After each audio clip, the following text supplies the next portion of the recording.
C'est l'un des mythes fondateurs de la Côte d'Ivoire qu'elle a décidé de mettre en scène, la reine Pokou. Avec nous, son autrice et metteuse en scène, Françoise Do, bonsoir. Bonsoir.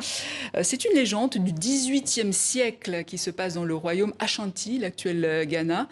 Pourquoi avoir choisi de raconter cette histoire? Eh bien, déjà, l'histoire de la reine Pokou, c'est une histoire qui m'a choquée en lisant le livre de Véronique Tadjo, qui m'a poursuivie ensuite pendant plusieurs années et que j'ai pu développer et faire éclore au sein de la Comédie de Saint-Étienne, Centre dramatique et national. Choquée en quoi? Choquée parce que, en général, lorsque les dieux demandent le sacrifice de l'enfant, c'est sous-entendu que c'est pour vérifier la loyauté, ça ne va jamais jusqu'au bout. Et dans cette histoire, ça va jusqu'au bout. Et dans cette histoire, on le demande à une femme. Jusqu'au sacrifice de l'enfant. Jusqu'au sacrifice de l'enfant. Justement, on va regarder la bande-annonce de la reine Pokou et on revient vers vous.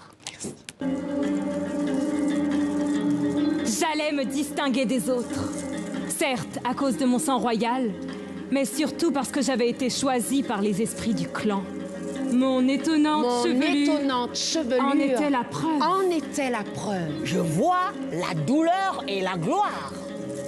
Beaucoup de douleur dans la gloire. Abla Pokou à l'intelligence supérieure.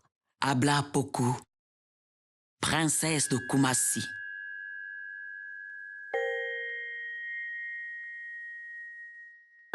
Vous Vous qui êtes assemblés ici, saluez cet enfant.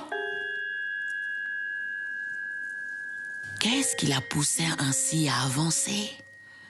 À les entraîner dans un exode au cours duquel ils allaient tous périr? Abla Pokou, princesse de Koumassi, nièce de Tsetutu.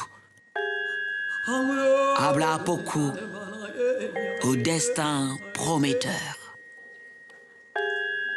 La reine Pokou, autant puissante sorcière que chef de guerre.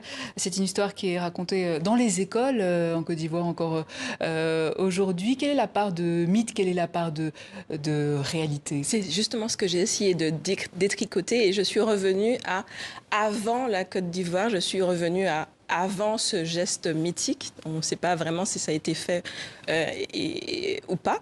Et je suis revenue à ce moment de le sacrifice. À savoir le sacrifice, qui est le cœur de l'histoire. Et je me suis intéressée au parcours d'une fillette. Je crois que c'est de ça qu'il s'agit. Du parcours d'une fillette. C'est aussi pour ça que c'est estampillé jeune public, cette pièce de théâtre.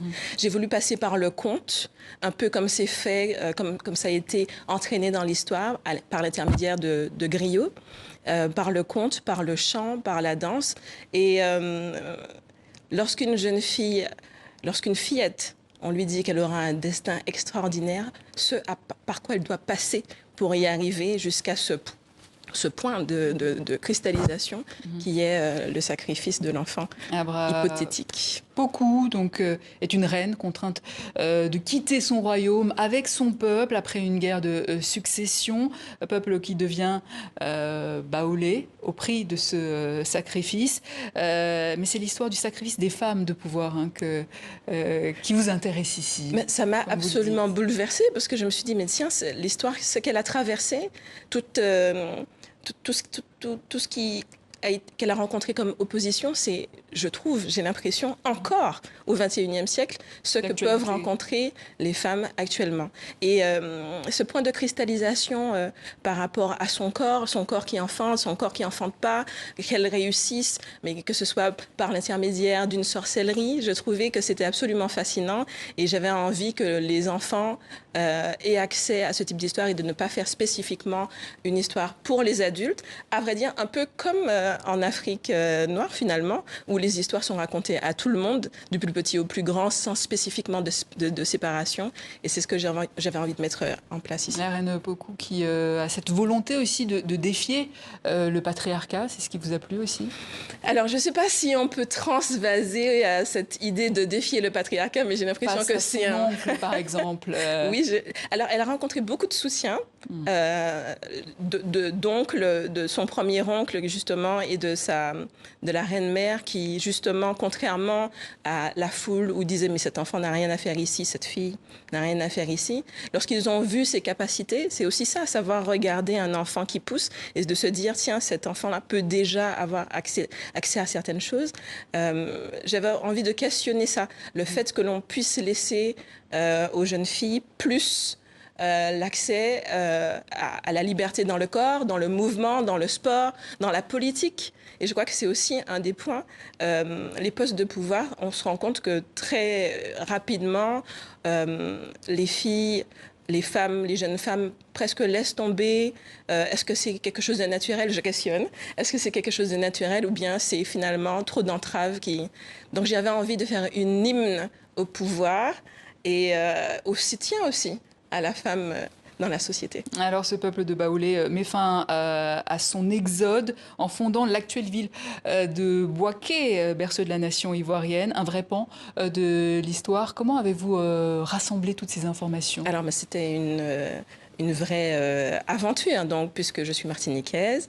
Et grâce au soutien de l'Institut français, qui a un dispositif qui s'appelle des mots à la scène, je suis allée en Côte d'Ivoire, j'ai rencontré des historiens, j'ai rencontré aussi des membres du peuple baoulé, et on a travaillé ensemble avec la Comédie de Saint-Étienne pour aussi traverser ces différents territoires et revenir avec quelque chose qui serait ma vérité, puisque la particularité de ce mythe, c'est que chacun a son point de vue sur l'aurait-elle vraiment jeté. Finalement, elle aurait jeté l'enfant d'une servante. Finalement, elle n'aurait jamais été enceinte, qu'elle aurait fait croire qu'elle est enceinte.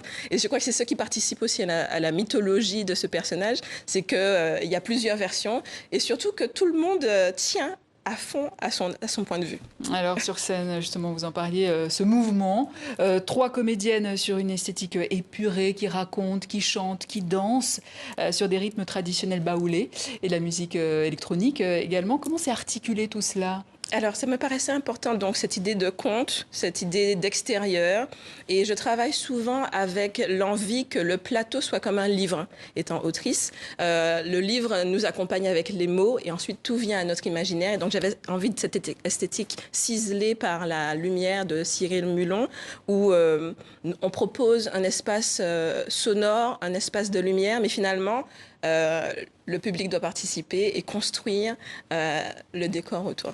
Alors, vous avez déjà joué la pièce en Côte d'Ivoire. Comment elle a été reçue par le public ivoirien? Alors, j'ai été très étonnée parce que j'étais persuadée d'être presque illégitime sur ce territoire où qui n'est sur le papier pas le mien.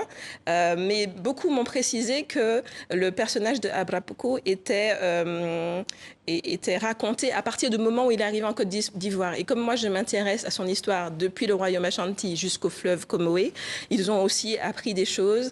On a eu une expérience au centre culturel de Jakaka à Bouaké extraordinaire où le public vraiment a participé aussi en se levant par moments.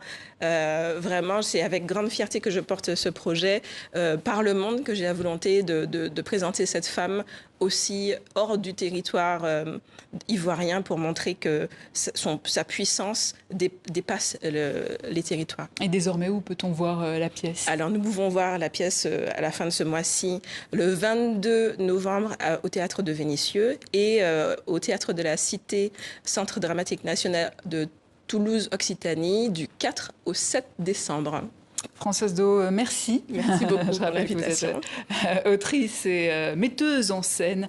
Votre dernière pièce s'appelle La Reine Pocou. Et c'est ainsi que s'achève cette